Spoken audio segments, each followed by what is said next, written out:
Goedemorgen allemaal. Welkom bij de Veritas-lezing weer. Een van de moeilijkstes.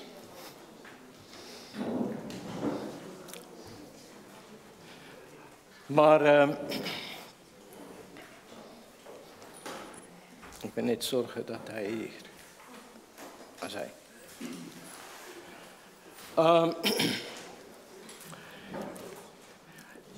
Wie van jullie hebben gekeken naar de vraag wat in de huiswerk was? Oké, dat zijn handen. Ik hou bij aanbevolen op de antwoord. Dat jullie... nee, dit is een pittig onderwerp. En daarom doen wij dit ook redelijk aan het einde van Veritas. Maar goed, dus wij zijn hier gekomen. Daar zijn wij. En zoals jullie hier zien, volgende week gaan jullie daarmee verder. En daar is 1 les overgebleven.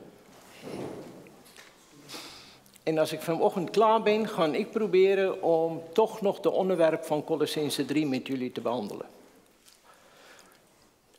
Want het is niet behandeld en ik vind het zo... ja, je identificatie met Christus. Dus ik hoop daar is tijd over. Ik was verrast, ik zag, dit gaat mij niet 2 uren bezighouden, deze lezing. Maar als dat tijd is, wil ik toch teruggrijpen op Kolossenzen 3. Oké, dus wij zien hoe gaat dit verder. Wat gaan wij volgende naar kijken? Wat zijn de leerdoelen? De eerste is ontdekken wie God is door te zien hoe hij zich door de geschiedenis heen geopenbaard heeft en niet door hem een bepaalde beperkte aantal eigenschappen toe te dichten. Ik kom daarop terug. Je krijgt mensen wat de Heer absoluut door zekere eigenschappen zien en ja, de andere kan dan eigenlijk niet waar zijn. Hopelijk gaan jullie dit ook inzien. Begrijpen dat een Bijbelgedeelte gebruikt moet worden volgens de boodschap ervan. Nou, Veritas, dat weten jullie. Maar mensen grijpen overal Bijbelsversen om hun standpunt over een onderwerp te bevestigen. En dan vaak als je de exegese doet, dan zeg je, iets klopt niet. Besef dat het belangrijk is dat u de situatie van uw doelgroep ook kent tijdens de hermeneutiek. Dat je niet over het hoofd praat. Daarom hebben wij ook de opdracht gegeven, als een kind naar jou toe komt en zegt, hoe weet ik nou dat de Heer Jezus mij wil redden? Nou, ik hoop je kan het een kind uitleggen. En dat is, let wel, wil redden. Kom al die moeilijke problematiek naar voren. De dynamische interactie begrijpen tussen de Bijbel en de praktijk. Dan gaan wij ook een stukje in de Bijbel kijken. Dus ik heb ook extra goed hier wat ik met jullie wil behandelen. En begrijpen hoe je om moet gaan met de kwesties die niet rechtstreeks worden beantwoord in de Bijbel. En mensen wat met module 2 verder gaan wij absoluut intensief in hoe moet jij bijvoorbeeld ethische vragen, dingen, problematieken uithalen wat niet zwart-wit in de Bijbel staan. Dat is ook een hele methode van, ik herinner mij, mensen heeft al iets als een onderwerp genomen en het uitgewerkt. Moet ik een coronavirus, wat noem je die vaccinatie nemen? Nou, dit staat nergens in de Bijbel, ik moet of ik moet niet. Dus hoe ga ik met zulke dingen om? Moet ik mijn ouders eren als ik 25 jaar oud ben en ik blijf bij hun in huis om samen met hun kerk toe te gaan? Naar hun kerk en ik wil eigenlijk naar een andere kerk. Jullie allemaal kennen Bart Ridderhof, nee? Hij heeft die onderwerp gekozen wat hij uitgedacht heeft. Briljante antwoord uitgedacht. Nou, dit staat niet zwart ergens in de Bijbel. Bart, jij moet niet bij jouw ouders blijven, want je bent te oude. Weet nee. Dus wij kijken naar, en dit is waar wij vandaag gaan beginnen, waar dingen niet altijd zwart-wit staan. Principe 1 is de eigenschappen van God gaan wij naar kijken. Dat is een beetje een andere invalshoek, maar het staat daar bij jullie. Geen teologie bedrijven vanuit starre denkkaders, maar vanuit het levende woord van God. Ik heb al mensen gehad met exegese en dan praat je met iemand, dan zegt hij, ja, bekeer jou. Ja, maar het moet mij gegeven worden. Ik zeg, hier staan, bekeer jou een opdracht. Snap je?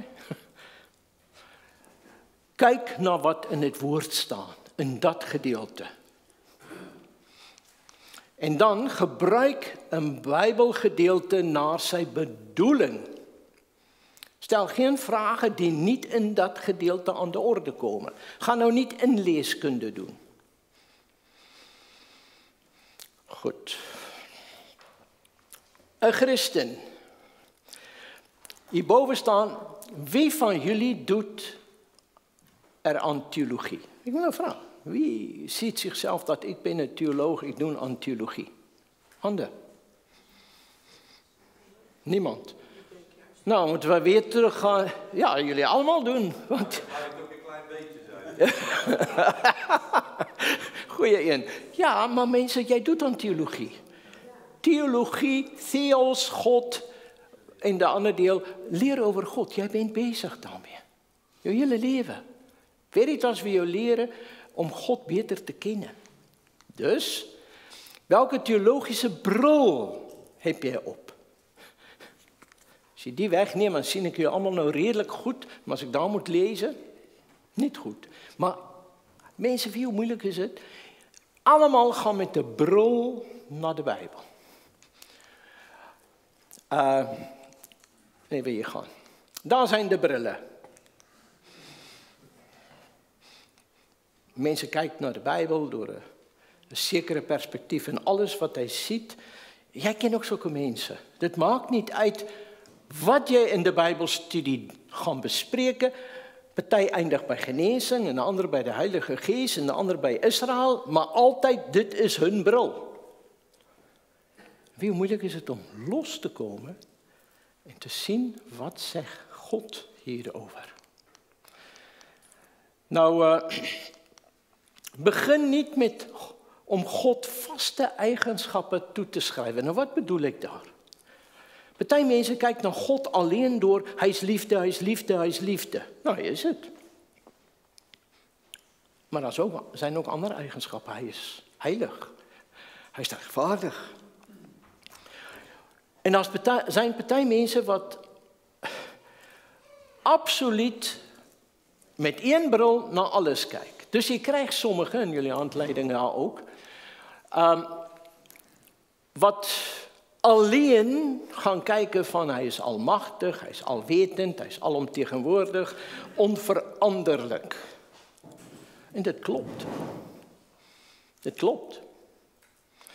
Maar zij leest de Bijbel in het licht van deze eigenschappen alleen. En als iets daar tegen ingaan, komen ze in de knoop. Nou wil ik jullie zeggen, ik heb een stomme voorbeeld wat ik een beetje meer naar het einde van de dag met jullie ga delen. Maar ik denk er zijn van jullie al wat het gehoord hebt. Ik wil net zien, maar wie kent mij John Deere tractor? Ja, John Deere. Nou goed, jullie moeten maar net eerst zwijgen. Maar goed. Dus wel diepe theologie, die John Deere, die groene, jullie kennen die grote trekkers, nee? Ik kom daarbij. Hierbij ligt de nadruk niet op hoe God zich openbaarde in de geschiedenis, maar op zijn gepredestineerde keuze van de enkele. Dat is al wat ze zien, ja. En jij kent die vragen, mensen zullen naar jou komen en zeggen van, ja, maar mag ik geloven? Ben ik uitverkoren? Jullie kennen het. Nou, dit zijn wezenlijke vragen. En dit zijn ware vragen. Maar dat is al waarmee zij focussen. Die eigenschappen. En dan krijg je andere. Dan ga je misschien zeggen, nou hier ben ik niet eens. Niet almachtig, niet alwetend, niet alomtegenwoordig. En hij is veranderlijk. Lees de Bijbel in het licht van deze eigenschappen. En hierbij ligt de nadruk niet op hoe God zich weer eens geopenbaard heeft in de geschriften, maar op de vrije wil. Maar hoe kan God veranderen? Als hij zegt, ik doe dit en dan berouw krijgt dat hij de mens gemaakt heeft. Dit zijn de type vragen daarbij. Dus je ziet, je voelt het al. Hoe moet ik hiermee omgaan? Begin met hoe God zich geopenbaard heeft in de geschiedenis. We gaan straks naar een voorbeeld kijken. Jullie kennen al die hele ding. De nadruk ligt op Gods liefde en heiligheid. En wanneer hij zich openbaart in de geschiedenis, als wij nou bij de Bijbel komen, dan wordt een van die twee, of allebei, of dit wordt vaak benadrukt. Maar dit staat niet los van zijn omgaan met de mensen van de Bijbel. En in specifiek, en dan algemeen ook met Christus. Nou, ik wil jullie vragen om jullie Bijbel bij Exodus 3 open te doen.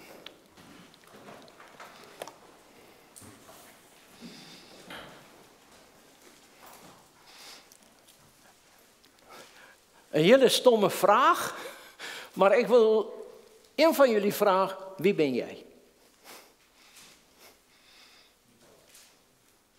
Kan ik proberen? Ga jouw vraag. Als jij nou mij moet zeggen, ik kom, wie ben jij? Wie bent u? Hoe zou je antwoorden? Ja, gewoon Mieke zou ik zo zeggen. Oké, Mieke. Weten wij nou iets van Mieke? Dat is een naam, begrijp je?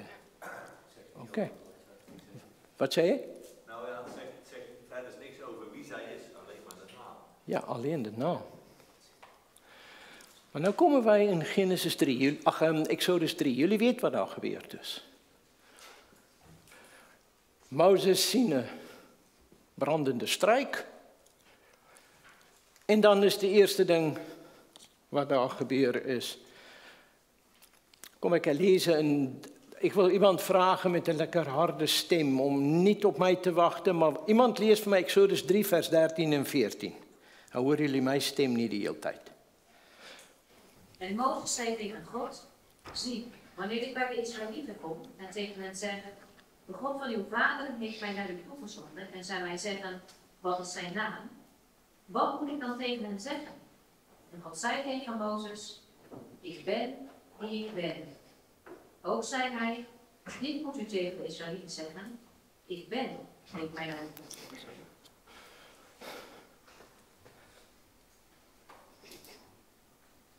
Begrijpen jullie? Ik ben.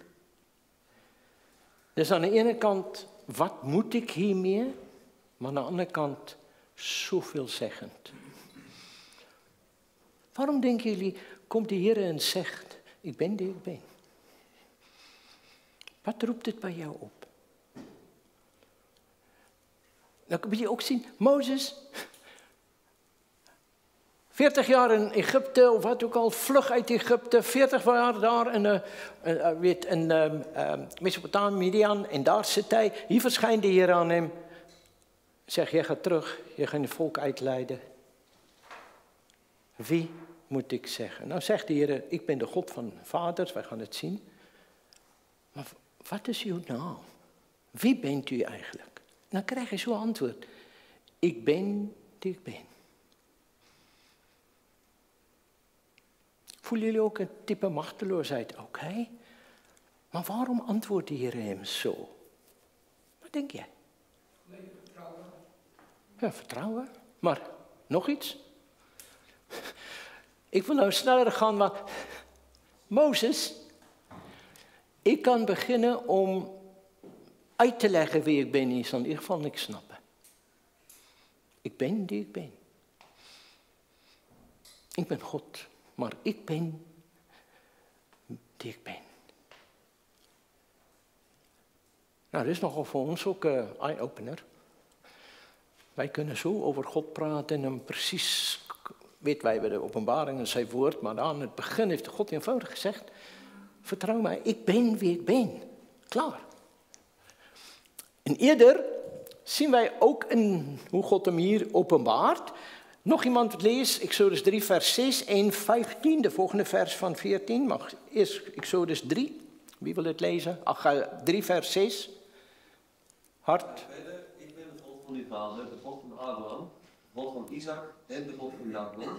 En Mozes bedekte zijn gezicht, want hij was bevreesd God aan te kijken. Begrijpt u nog? Ja? Toen zei God verder tegen Mozes, dit moet u tegen de Israëlieten zeggen, de Heere, de God van uw vaderen, de God van Abraham, de God van Isaac en de God van Jacob, heeft mij naar u toegezonden. Dit is voor eeuwig mijn naam, dit is mijn naam de gedachtenis van generatie op generatie. Ja, mijn naam, de gedachtenis van generatie op generatie. Hij gaat niet in om te proberen verklaren wie hij is, hoe hij denkt. Mozes vraagt hem wel een stukje verder. Heere, toon mij uw heerlijkheid. Nee? En wat gebeurt daar? Toen zegt de Heer, ja, hier ben ik. Nee, zeg je, ik kan mij niet zien. Je gaat sterven. Nou, dit is hoe God hem begon te openbaren aan zijn volk Israël hier aan het begin. Maar hij wijst terug een heleboel jaren naar Abraham. Nee, hij zegt, ik ben een God van Abraham, Isaac, Jacob. Dus ik ben eigenlijk trouw, al begrijp jij niet altijd hoe ik werk en wie ik ben. Maar ik ben de God van jouw vader. Het is een herinnering, kijk mij trouw. Er zijn minimaal 450, 500 jaar van dat die belofte aan Abraham gegeven is tot nu toe. En ik weet niet of jullie ook soms hebben, Heere, ik zoek een antwoord, maar ik wil het gisteren hebben. Weet je hoe moeilijk het is voor ons als mensen om een onverklaarbare wezen, die veel hoger dan wij zijn, te vertrouwen. Maar de Heer zegt, ik ben de God van Abraham, Isaac en Jacob. Mozes, jij bent zoiets later in het gezicht gekomen, maar hier ben ik nu. Maar wie bent u? Ik ben die ik ben. Nou, ik denk voor ons westerse, analytische hersenen is het, ik weet niet of ik daarmee tevreden ben. Ik wil meer weten, maar goed. Exodus 3 vers 7 tot 10, wie wil dit voor mij lezen en iemand anders Exodus 2 vers 23 en 25. Wie gaan 3 vers 7 tot 10, hand, dan begin je lezen. Daar zei, goed. De Heer zei, ik heb duidelijk de onderdrukking van mijn volk dat in Egypte is gezien. En het hun geschreeuw van vanwege hun slaaftijd gehoord. Voorzeker, ik ken het leven. Daarom ben ik neergekomen om het volk te redden uit de hand van de Egyptenaren. En het leiden uit het land naar een goed en ruim land, naar een land van overvloed van verhouding. Naar het gebied van de Kanaanieten, de Hethieten, de Amorieten, de Perizzieten, de Hevieten en de Jebusieten. Nu dan, zie, schreeuwen door van de liefde is tot mij gekomen. En ik heb ook de onderdrukking gezien van deze Egyptenaren het onderdrukken. Nu dan, ga weg. Ik zal u naar de farao zenden. En u zult mijn volk in de liefde uit Egypte leiden. Ja. 2 vers 23 tot 25, wie wil dit lezen? Het gebeurde vele dagen daarna, toen de koning van Egypte gestorven was, dat de Israëlieten zuchtten en het uitschreeuwden vanwege de slavernij en een hulpberoep vanwege de slavernij steeg omhoog tot God. Toen hoorde God een stem en God dacht aan zijn verbond met Abraham, Isaac en met Jacob. En God zag naar de Israëlieten om en ontfermde zich over hen. Ja. Nou kan ik met respect proberen uitdrukken. 400 jaar ging dit door. Waarom? Heer, ik snap het niet. Als u dit dan gezien heeft en u heeft het begrepen en u zag dat het de verkeerde kant op ging, nou nog een ander farao. Dus ik ben een Israëliet. Ik snap het niet, Heer. Maar als jij jou iets hoger brengt en je kijkt wat God doet, dan snap je het wel. Uit jouw perspectief, Heer, waarom moeten wij zo zwaar krijgen 400 jaar?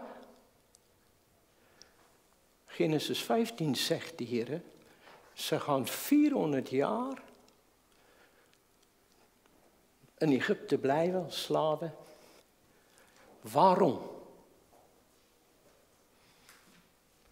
Omdat de maat van de zonde van de Kanaanieten nog niet vol is. Dat geeft je een totaal ander perspectief. Eigenlijk is God genadig. Voor hij Israël gaan gebruiken om dat volk uit te roeien. Oh, dat wist ik niet. Als je niet hier leest, dan denk jij, is dit nou een barmhartige God? 400 jaar hebben ze moeilijk en alles. Nee, dat is een uiterst barmhartige God. Hij gaat Israël gebruiken om schoonschip te maken, om naar de maat van de zonde van de Kanaanieten. En ik ga jullie niet bezighouden, het is verschrikkelijk wat zij uitgesproken hebben, die volken in Israël, in Kanaan. Kom je met één perspectief hierna, dan zeg je, een liefdevolle God, nou. Kom je met een rechtvaardige God, yes. Snap jullie? God is veel groter. Wij zijn kleine mensjes. En hij openbaart zich. Kom, we kijken verder. Dus hij is betrokken, hij is begaan, hij is bewogen, maar daar is een ander aspect. Mozes, in 3 vers 4, wie wil dit voor mij lezen?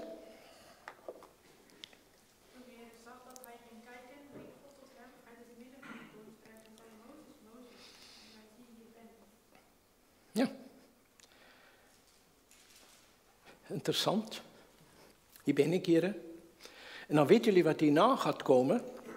Dat hij uit allerlei bezwaren. Hij zegt, heren, hier ben ik. Maar Mozes heeft gezegd, hier ben ik, heren. En toen zegt de heren, dit ga ik nou voor jou vragen, ga daar. En dan komt de bezwaren. Ik kan niet praten, ik heb het... Blablabla. Weet hoe dit is.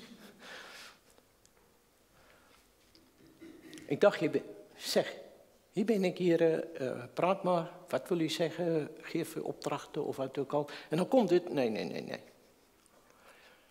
Dus wij zien hier hoe God toch ook dan uiteindelijk, als je verder leest, allerlei bezwaren, de slang, de hand, water, God komt hem tegemoet. Bijzonder hoe God is. Maar dan komen we bij een moeilijke in. Exodus 32.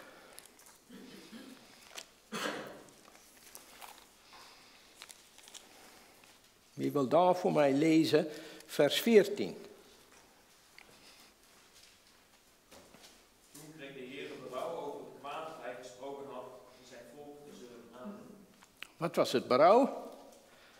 Nou, dus na de gouden kalf. En hij heeft voor Mozes gezegd, ik ga het ze uitroeien. En Mozes treedt in. Maar God heeft berouw. Nou, dat is een diepe ding. Hoe moet ik daar plek aan geven? Dus hoe moet ik de onveranderlijkheid van God verklaren in deze 1 vers? Dat was een goeie, want er staat ook geschreven, God heeft geen berouw dat hij puntje of zoiets heeft. Ergens, dus God geen berouw heeft. Ergens, ik wil hem graag, ja, nee, het is zo. Dus, begrijp jij? Ik maak het nou net al hoe moeilijker voor mij om hier uit te komen, maar jij kan naar zekere Bijbelgedeeltes gaan en dan kijk je en dan denk je, inderdaad, heren, maar hoe heb u nu berouw? Vlak hiervoor zeg je, iemand treedt in. Een ander perspectief is bijvoorbeeld bij Abraham ook, nee? Ik ga Sodom en Gomorra uitvissen. Nou, ik kom, Abraham, heren, alsjeblieft, als dat 50 is, zal u dit niet doen. Als dat 50 is, zal ik het niet doen. Dan gaat hij af, eigenlijk vreselijk, want uiteindelijk was het 5 of 10. Als dat 5 of 10 mensen gelovig zijn in Sodom en Gomorra, dan ga ik het niet doen. Dan heeft hij het toch gedaan, dus daar waren niet eens zoveel. En dan gaat hij weer door met zijn aspect. Maar nu zien jullie in welke, en ik leid jullie daarin, in welke problemen kom jij? Als jij een stuk geschiedenis leest en je weet maar daar zijn zekere eigenschappen van God Maar dit rijmt niet met wat ik hier lees. Begrijpen jullie mijn probleem? Oké, ik denk niet, jullie hebben zo'n probleem, maar ik heb wel. Dus ik deel met jullie mijn probleem. Maar het is geweldig belangrijk om naar de Bijbel te kijken. Hoe God zich openbaart en wat daar staan en dit te begrijpen in de eigenschappen van God. Maar nu komt daar een nog interessanter in. Exodus 4. En ik ga nou maar daar ze lezen.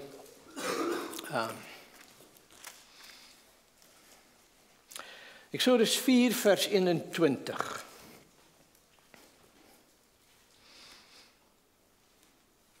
De Heere zei tegen Mozes, nu u naar Egypte gaan, terugkeren, zie erop toe dat u al de wonderen die ik u in staat gesteld heb, voor de farao doet. Ikzelf echter zal zijn hart verharden, zodat hij het volk niet zal laten gaan. Nou.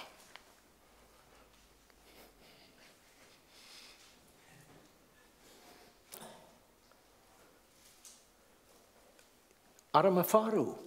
Snap jullie als je dat leest? Dus nou met respect gezegd.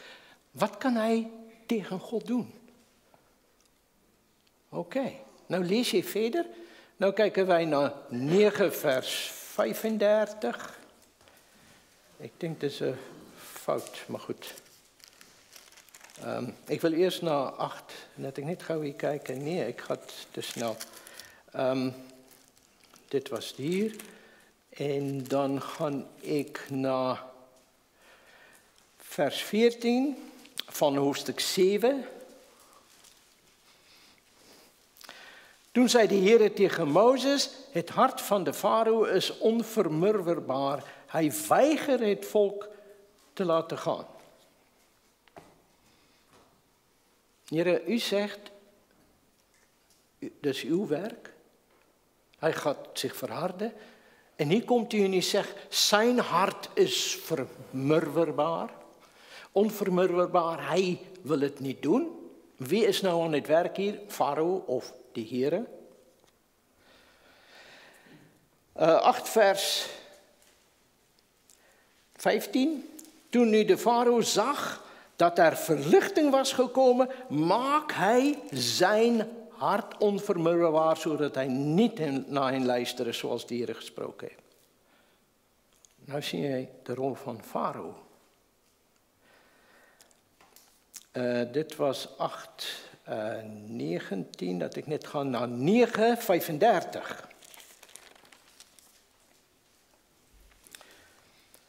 Maar de Heere verhardde het hart van de farao, zodat hij de Israëlieten niet liet gaan. Ik hoef jullie het probleem niet uit te leggen. Hier gebeurt iets.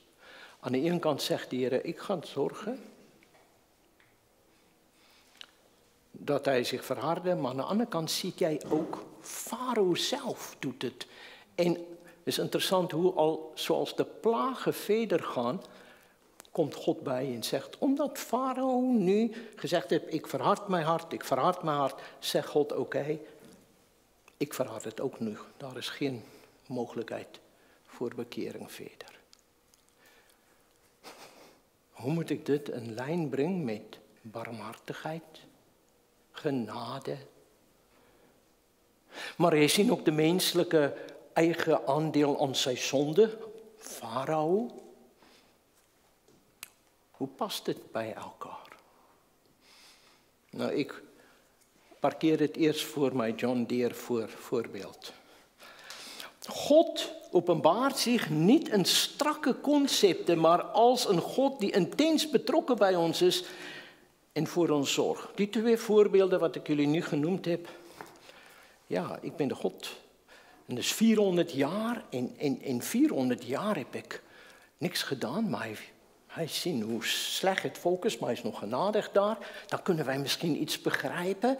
En hier zien wij, hij gaat nou het volk uitleiden, maar de farao is, ik blijf de koning. En hij doet, maar uiteindelijk zet de Heer hem in. En dit is nogal een Bijbelse principe wat ik denk mogelijke verklaring is. Als jij, bijvoorbeeld naar Romeinen 1, kijk ook, dat de Heer zegt, hij geeft ze over om dan te doen wat zij willen doen.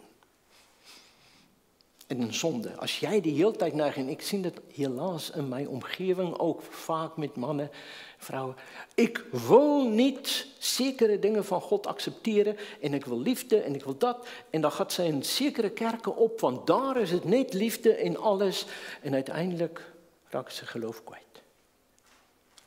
Omdat de Heer dan zegt, als je die kant op wil gaan, ik praat met jou, ga naar die kant op.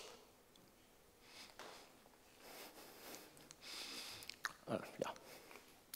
Ik kom nou bij het tweede principe. Stel een kind, stel je de vraag, hoe kan ik weten of God wil dat ik behouden word?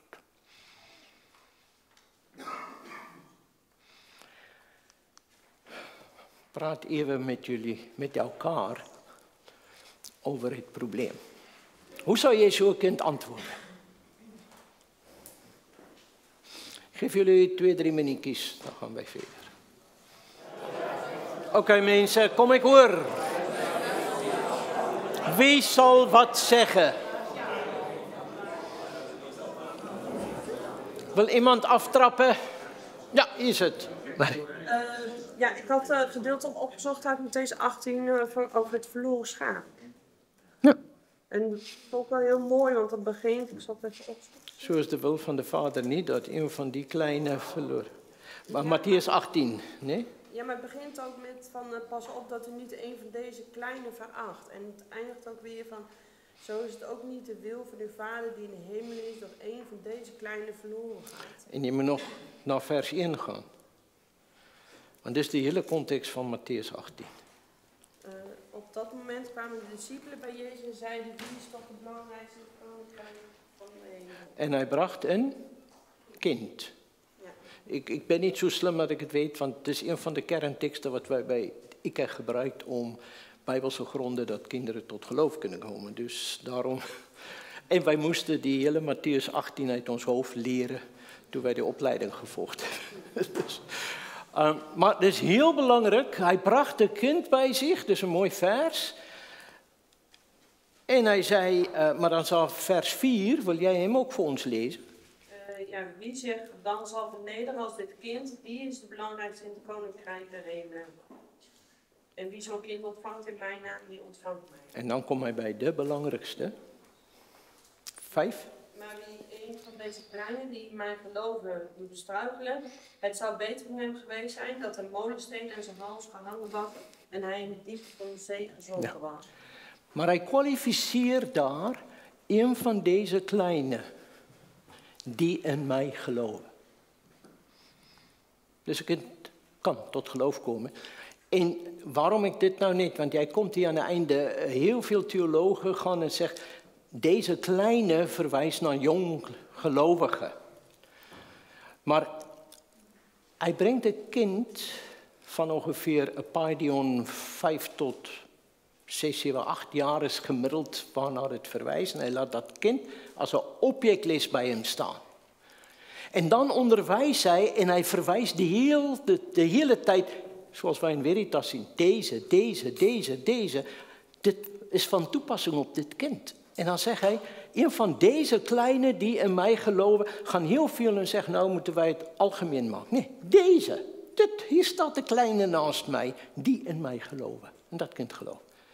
Nou, dit is mooi wat je kan gebruiken, maar dan de laatste vers 14 is, zo is de wil van de Vader niet, dat een van deze kleine verloren gaat. Schapie. Dat is een mooi vers. Oké, nog iets? Daar. 2 Petrus 3 vers 9, dan wordt in de context gezegd van waarom duurt het zo lang dat de Heer Jezus terugkomt, de wederkomst van de Heer Jezus. En dan zegt hij, het is niet omdat de Heer de belofte vertraagt, maar hij heeft geduld met ons en wil niet dat het ene van die verloren gaat, maar dat allen tot bekeren kan. Ja, daar moet jij allemaal al die vers aan. En als je een hele Petrus doorgaan, God wil niet dat, en nou ga ik weer het probleem op de tafel brengen. God wil dat geen mens, dat enige verloren gaan, Dus God is onmachtig om mensen tot geloof te brengen. Want de meesten gaan verloren. Snap jullie? Hoe moet ik dat lezen? Er staan een groep gelovigen, Petrus schrijft, en hij praat met deze groep gelovigen, zeg maar een gemeente daar, en hij praat met hen hoe zij met God moet omgaan. Hij zegt, maar de wederkomst komt, maar God houdt het terug, want hij wil niet dat enige verloren moet gaan. Dus niet in de hele wereld, maar van jullie die daar bij elkaar zijn. Daar zijn nog mensen bij jullie die niet geloven. God wil niet, hij vertraagt het, hij wil zijn schapen inbrengen. Maar het is zo, hij wil dat niemand verloren gaat. Maar is het algemeen? Ja, ik denk niet, dat is de bedoeling daar niet. Hij wil dat zijn schapen binnengebracht worden. En hij wil niet dat één verloren gaan. Dus hij zet het op het ijs. Goed, nog één en dan ga ik verder.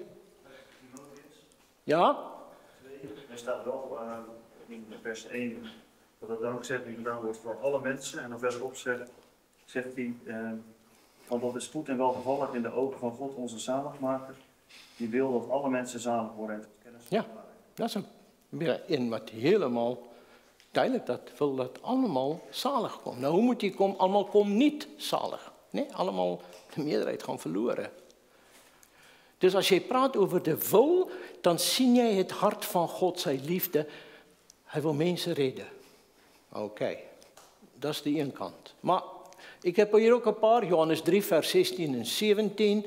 Die kennen wij, want zo lief had God de wereld gehad. Nou, hij heeft die Heer Jezus gezonden om voor ons zonde te sterven. Romeinen 10, vers 13 is voor mij ook een heel mooi in. Al wie de naam van de Heer aanroept, zal zalig worden. Ik kan daar niks anders over zeggen. Dat iedereen wat echt de naam van de Heer aanroept, zal zalig worden. In Timotheus 1, vers 15 komt de Heer, hij zegt, Paulus schrijft aan Timotheus, waar hij eigenlijk zegt, ik ben de grootste. Wil iemand hem lezen voor ons? Ik niet zo snel daar. In Timotheus 1, 15.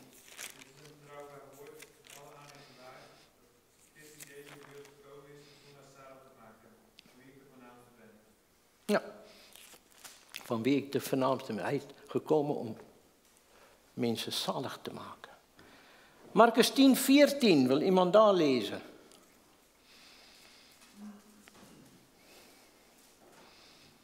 Maar toen Jezus dat zag, nam hij het een zeer kwalijk en zei tegen hem, laat de kinderen bij mij komen en kinderen niet, want voor zodanig is het koninkrijk van God.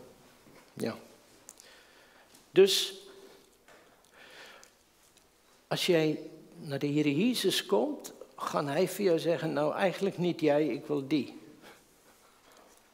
Dus niet in zijn aard. Dus niet hoe het is, maar voor zo'n kind zal ik zeggen, nou kom naar mij. De Heer Jezus nodigt jou ook uit. Maar als Psalm 78 is het hoofddoel van zeg maar dat hele gedeelte waarom jij kinderen onderwijzen. Opdat zij hun vertrouwen of hun hoop op God gaat stellen. Dus jouw hele doel. Dat zij hun vertrouwen aan God stellen. Op God stellen. Welke tekstversen geeft geen antwoord op dit? Romeinen 9, vers 13 en 21. Wie wil dit voor mij lezen? En dan de volgende, Mattheüs 22, 14 en Mattheüs 7, vers 7.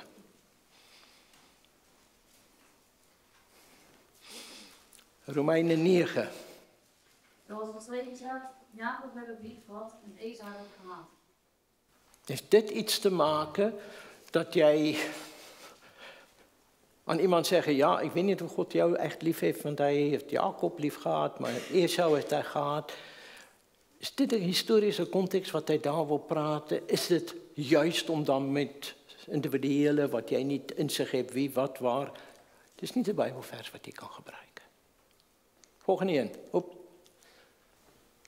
Of heeft de pottenbakker geen macht over het leven, om uit dezelfde klomp klein het ene voorwerp tot een eervol en het andere tot een oneervol voorwerp te maken?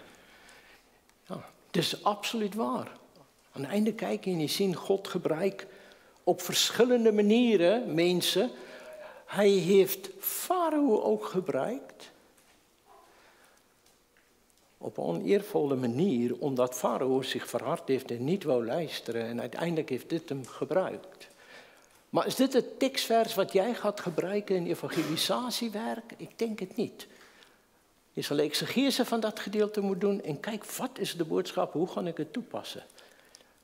Dus wanneer wij zekere eigenschappen van God vasthouden en zeggen, ja, ik pas het nou hier toe. Hier komt een kind naar mij en ik ga nou straks voor jullie een voorbeeld laten zien. Wat praktisch gebeurd is met een van onze cursussen. Maar goed, in de laatste vers, Mattheüs 7:7, bid, zoek. Jullie kennen het, nee? Wie? Dus mooi en je kan een kind zeggen, nou, ga naar de Heer. Maar jullie kennen ook hoeveel mensen zeggen, ga naar de Heer en vraag, geef mij een nieuw hart. En dan worden zij 80 en ze vragen nog steeds voor een nieuw hart. Snap jullie? Dat is mooi. Je kan het doen. Maar je moet het evangelie uitleggen. Je kunt verder helpen. Ik denk niet, dit is de tekstvers om in zo'n situatie te gebruiken. Ik wil hier jullie nemen naar wat praktisch gebeurd is in Johannes 6.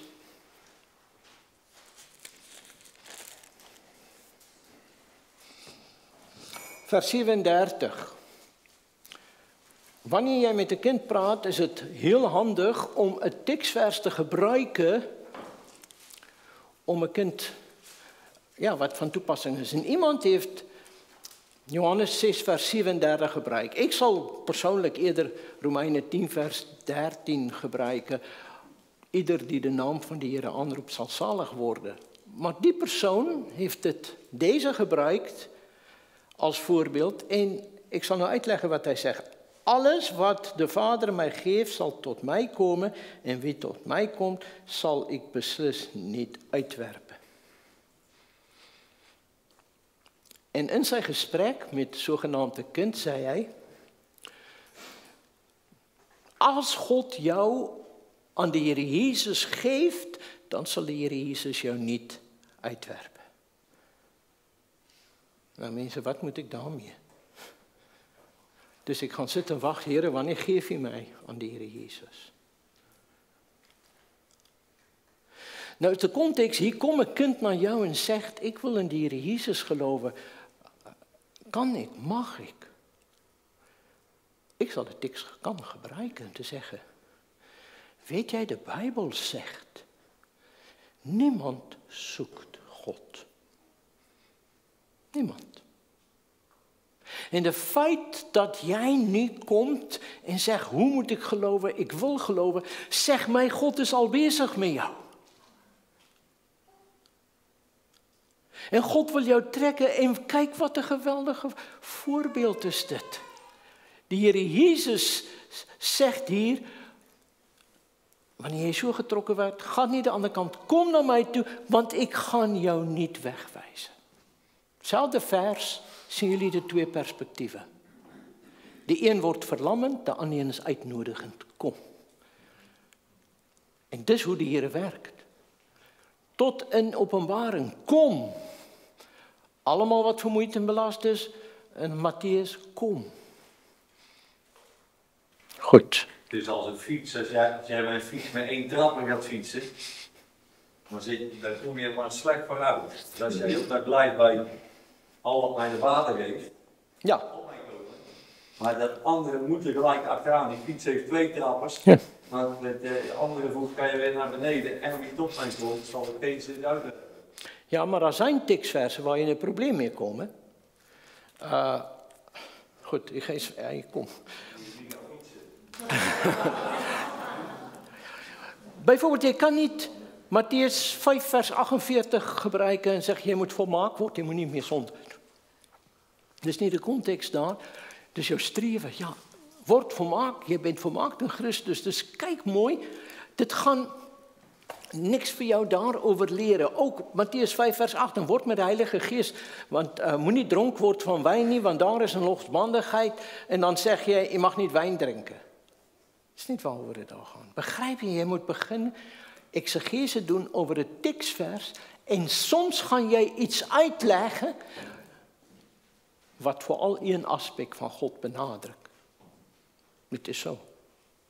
En soms een andere een. Romeinen 9 vers 13. God heeft Jacob Esau gehad. Dus God houdt niet van alle mensen. Nee, het is niet wat die tekstvers leert. En ik ga nou niet in wat zegt het. Maar zo kan jij in de problemen komen, omdat jij op één manier of op een andere manier denkt. Dan kom je in de knoop. Aan de andere kant bijvoorbeeld.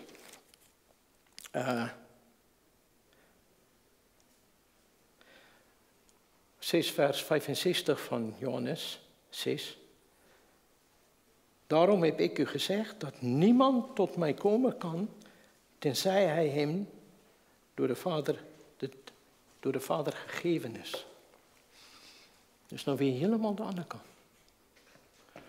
Aan de ene kant komt de Heer Jezus, kom naar mij allemaal, en de andere, niemand kan komen. Snap jullie? Als jij regiet in één manier gaan proberen alle Bijbelse versen inbrengen. En ik hoop, ik kan straks voor jullie zeggen hoe ik daarmee omga.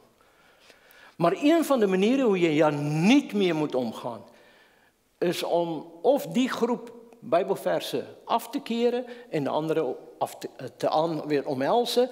Jij kan niet een of andere kant op gaan. Jij moet op een manier leren. Heere, wie bent u? Ik ben die ik ben. En je snapt mij niet. Hier zeg ik, bekeer jou. Kom. Daar zeg ik heb jou eigenlijk al lang uitgetrokken en uitverkoren. Geloof dit. En kom er daarop. Dus de eigenschappen weer, net hier. Bijvoorbeeld de uitverkiezing, vrije wil, het tekst. Welke bril het jij op? En ik wil net jullie aanmoedigen vandaag. Ik hoop jij bent iemand met een bril wat niet alleen één glas heeft. Maar alle glazen. Anders ga je hele leven zo rondlopen. God heeft zich geopenbaar op een manier. En wij gaan kijken hoe we er nou mee omgaan.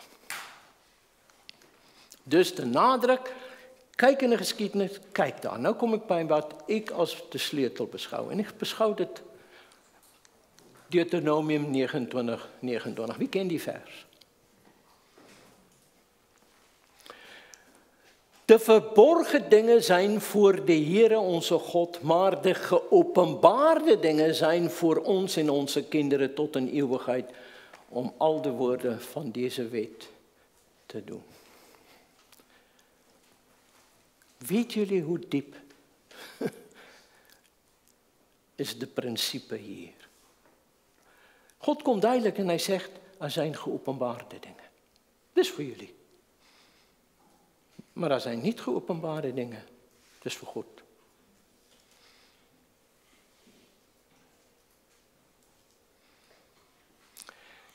Nu zijn het zo dat wij als mensen, nou is het zo dat wij als mensen voor 90% in onze denken en worstelingen de niet geopenbaarde dingen willen begrijpen.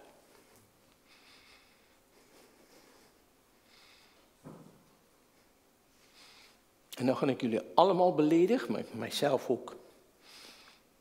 Waarom doet God het niet? Omdat wij dom zijn. Nou, de stomste voorbeeld wat ik jullie kan noemen is mijn John Deere groen tractor voorbeeld. Ja, mannen wat het nou al gehoord heeft, prima. In Zuid-Afrika, er zijn dingen die wij niet kunnen begrijpen. Focus op de tekst en wat God in die tekst wil zeggen. En niet probeer uitdenken, ja, maar hoe werkt dit? Ik ga niet, want... Oké, in Zuid-Afrika hebben wij termietopen. Miersopen. Als je hem openbreken, gaat al het mieren daar binnen en dit. En dan loop ik, dit is de bosveld zoals we het noemen, door het bosveld, en ik zie die termietopen, ja geweldig, en ik hoor een geluid. Oh. En ik zie daar begint een boer een braakland om te ploegen. Dit betekent, hij gaat alles ontbossen en hij gaat hier een landerij maken. Ik zie een probleem voor die mooie kolonie, mieren. Woep! Maar gelukkig, weet jullie wat gebeurt? Ik liep naar die miersoop. Ik klop daaraan, breek een stukje open, de mieren daar en ik zeg, hé jongens, hoor jullie dat geluid? Dat is een John Deere trekker. Dan kijkt de mieren mij aan, met die ploegscharen. Ja, wegwezen, grond diep in. Brrr, daar gaan ze. Gebeurt het? Ze kijken niet eens naar mij. Ik praat, man, hij is levensgevaar. Wat is de oplossing? Hoe ga ik ze waarschuwen? Ik moet een mier worden. En weet jullie, lopen het af als een vreemde mier bij de andere mieren komen. Ze doden hem.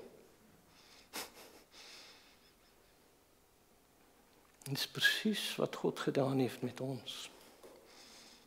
Hij is een van ons geworden. En hij heeft hier tussen ons voor een tijd gewoond. En hij verduidelijkt ons een John Deere trekker en wat het is en allemaal. Mensen, ze snappen niks daarvan.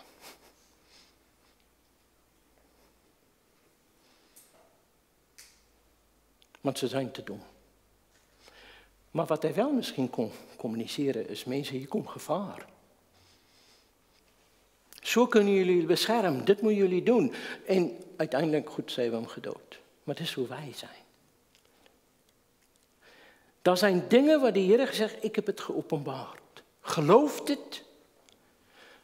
Maar dommie, probeer het niet altijd te verzoenen, want jij bent niet in staat te begrijpen. Voor hem is het logisch. Hij heeft mij uitgekozen voor de grondlegging van de wereld. Oh, Heer, dank u wel. Huh? Bekeer jou en geloof.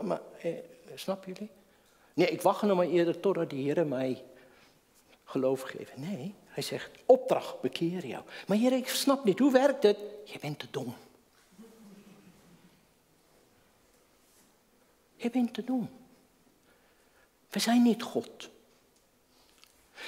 Maar het domste ding is om te zeggen, Heer, u heeft geopenbaard dat ik persoonlijk in u moet geloven, want u geeft opdracht. Nee. Ik moet eerst weten of ik uitverkoren ben. Nee, het is een opdracht aan jou. Geloof het evangelie, bekeer je en geloof het evangelie. Als je daar komt, doen het. Als je in Efeze 1 leest en je ziet, oh, voor de grondlegging van de wereld hebben mij gekozen. Loof en prijs hem daarvoor. Hoe past dit? Wie kan mij precies verduidelijken dat God zich openbaart? Ik ben een vader. Jezus is God de Zoon. En daar is de Heilige Geest. 3. Maar God is 1. Iemand de oplossing? God heeft zich geopenbaard en hij zegt, geloof dit. Want jij bent te dom om te begrijpen hoe het in elkaar past. Mijn vrouw, bij de cursus in Zwitserland moesten wij moeten stoppen, mijn laatste verhaal. Bij de cursus in Zwitserland moesten wij de 3-eenheid en de dogma lees uitwerken. Dat is natuurlijk voor ik opgeleid word in de jaren 1990. En ik kwam daar met, ik zeg, jij kan de driehoek gebruiken en alles. En zij kan soms zo wijs wees, ga uit. Ik wil zitten en denken. En weet jullie wat heeft zij verteld? Nou moet de kinderlees zijn. 3-eenheid. Belachelijk, man. Hoe moet je dit aan kinderen uitleggen? Dus zij heeft eenvoudig het verhaal van de doop van de Heer Jezus verteld. Hier Jezus, God heeft gezegd, het is mijn geliefde zoon. En de Heilige Geest daalde af op hem, in de vorm van duif. Vader, Zoon, Heilige Geest. Ja, maar hoe kan het? We zijn te dom. Maar hij heeft zich zo geopenbaard. Dus daar zijn bijzonder, ik zeg je moet niet gaan proberen ingaan en proberen begrijpen, wat is de uitverkiezing, hoe is dit dat God mij oproept om in hem te geloven. Het is goed. Maar je gaat op een punt komen waar je moet beseffen. Ik ben mens. De geopenbaarde dingen is voor God. Ach, de niet geopenbaarde, maar de geopenbaarde. Dit wat hij voor mij gezegd heeft. Zeg hij niet aan mij. Nou, ik ga je uitleggen hoe dit werkt. Hij heeft heel veel voor ons uitgelegd. Maar zekere dingen ga je zeggen. Wacht maar tot je daarboven komt. Dan heb jij niet meer zo'n zondige verstand en alles. Dan begrijp je veel meer.